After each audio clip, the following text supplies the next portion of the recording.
Market में इस week की ट्रेडिंग सेशन में अच्छी खासी गिरावट देखने को मिली। निफ्टी 3% तक गिर गया और मिड कैप स्मॉल कैप में तो 14 से लेकर 16% तक की करेक्शन देखने को मिली। सो इस वीडियो में हम बात करेंगे first, reason why market is falling. Second, अभी क्या करना चाहिए जब मार्केट के वैल्यूएशन बहुत महंगे हैं, क्या इन्वेस्टमेंट रोक देनी चाहिए। थर्ड, इन्वेस्टमेंट फ्रेमवर्क, ऐसी मार्केट में जहां वैल्यूएशन बहुत ही महंगे हैं और मार्केट अपने ऑल टाइम हाई पे है, किस तरह से इन्वेस्ट करना चाहिए। सो स्टार्ट करते हैं। फर्स्ट, आखिर मार्केट गिर क्यों रहा है। देखो, मार्केट अपना ऑल टाइम हाई पर था और निफ्टी का पी 23 को क्रॉस कर चुका है। जब निफ्टी का पी 18 से 20 के बीच होता है तो ये एवरेज माना जाता है और ये टाइम इन्वेस्टमेंट का होता है। और जब निफ्टी का पी 21 से 23 का हो तब मार्केट एक्सपेंसिव माना जाता है। और जब निफ्टी का पी 23 को क्रॉस कर जाए तो मार्केट वेरी एक्सपेंसिव वाले जोन में होता है। और अभी मार्केट का पी 23 के ऊपर वाले जोन में चल रहा है। तो ये बात तो पक्की थी कि मार्केट में 10 से लेकर 20% तक की करेक्शन देखने को मिल सकती है और ये चीज कई सारे ब्रोकरेज हाउसेज और इन्वेस्टर्स ने भी कही थी। लेकिन मार्केट कब और कहां से गिरना स्टार्ट होगी ये किसी को नहीं पता होता। इसके लिए बस मार्केट को कोई भी नेगेटिव न्यूज मिलनी चाहिए। बात करें अगर न्यूज की तो 4 न्यूज थी जिसकी वजह से मार्केट में करेक्शन देखने को मिला और सबसे ज्यादा इंपॉर्टेंट फर्स्ट एंड थर्ड वाला है। फर्स्ट, मार्केट रेगुलेटर सेबी को खुद को ये लगता है कि मार्केट में फ्रॉड है और उन्होंने एमफी को कहा है कि small cap and mid cap funds के फंड फ्लो को मॉडरेट किया जाना चाहिए और इसमें लमसम अमाउंट को भी रोकना चाहिए। हुआ क्या है कि लार्ज कैप से पैसा निकलकर small cap and mid cap में पैसा भर भर के आया है, जिससे small cap and mid cap के शेयर्स में फ्रॉड हो गई है। और सेबी के इस एडवाइस के बाद बहुत सारे म्यूचुअल फंड हाउसेस ने अपनी position mid cap small cap में कम की है और कई सारे मिड कैप स्मॉल कैप से तो कम्प्लीटली एग्जिट कर लिया है। एसबीआई के पास जो इलेक्ट्रल बॉन्ड वाला डेटा था उसे सुप्रीम कोर्ट ने प्रेजेंट करने को बोला था और वो सारा डेटा इलेक्शन कमीशन को अपनी वेबसाइट पे अपलोड भी करना था। इससे यह पता चल जाता कि किस ग्रुप ने या किस बंदे ने कितना पैसा दिया है और उस पर ईडी की रेट कब पड़ी है या कोई कॉन्ट्रैक्ट मिला है डोनेशन के आगे या पीछे। अब न्यूज आने के बाद क्या हुआ वो एक अलग चीज है, लेकिन मार्केट इन सब चीजों को पहले से ही डिस्काउंट करके चलता है। और थर्ड और सबसे इंपॉर्टेंट न्यूज, दुबई बेस्ड एलिस्ड हवाला ऑपरेटर टिब्रेवाला, कंप्लीट नेम हरिशंकर टिब्रेवाला, इन्होंने 30 से ज्यादा small cap mid cap stock में अपनी पोजीशन बनाई हुई थी।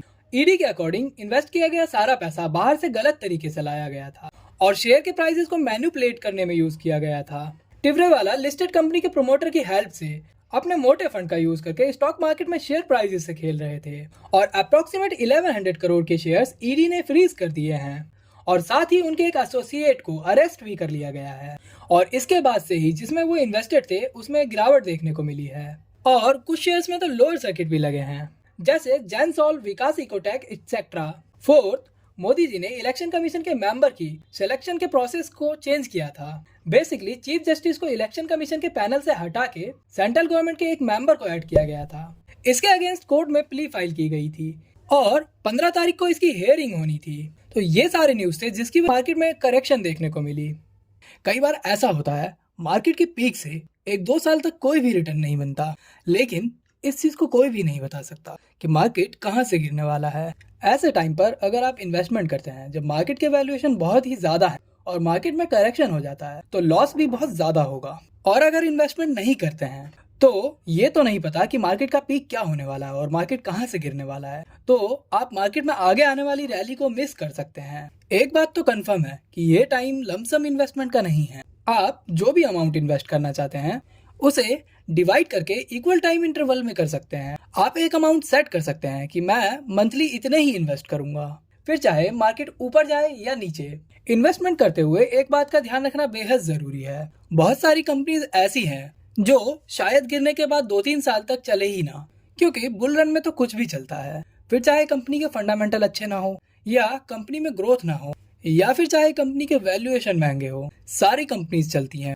लेकिन जब एक बार बुल रन खत्म हो जाता है, मार्केट अपने पीक से गिरना चालू होती है, तो उसके बाद जिन कंपनीज में ग्रोथ नहीं होती या जिनके वैल्यूएशन बहुत ज्यादा महंगे हो जाते हैं और फंडामेंटल भी अच्छे नहीं होते, वो 2-3 साल तक नीचे ही रह जाते हैं, उनमें कोई भी रिटर्न नहीं बनता। और इसमें लार्ज कैप से लेके स्मॉल कैप तक की सारी कंपनी शामिल होती हैं। इसलिए इन्वेस्टमेंट करते टाइम आपको उन कंपनीज के शेयर में इन्वेस्ट करना चाहिए जो इस फ्रेमवर्क में फिट बैठते हैं। आप जिस कंपनी के शेयर में इन्वेस्ट कर रहे हैं उसकी इंडस्ट्री ग्रोथ जीडीपी की ग्रोथ से ज्यादा होनी चाहिए। जैसे जीडीपी की ग्रोथ 6.5 है और इन्फ्लेशन 4% का है। तो इंडस्ट्री की ग्रोथ 11% से ज़्यादा होनी चाहिए। तो आपको सिर्फ उन कंपनीज के शेयर्स में इन्वेस्ट करना चाहिए जिनकी इंडस्ट्री ग्रोथ 11 या 12 से ऊपर हो। सेकंड, कंपनी मार्केट शेयर का एक्सपेंशन लगातार कर रही हो और मार्केट में दूसरी कंपनीज के मार्केट शेयर्स ले रही हो। आपको ऐसी कंपनी में इन्वेस्ट नहीं करना चाहिए जो ऑलरेडी बहुत बड़ी है और जिसके मार्केट शेयर के एक्सपेंशन के चांसेस बहुत ही कम हैं।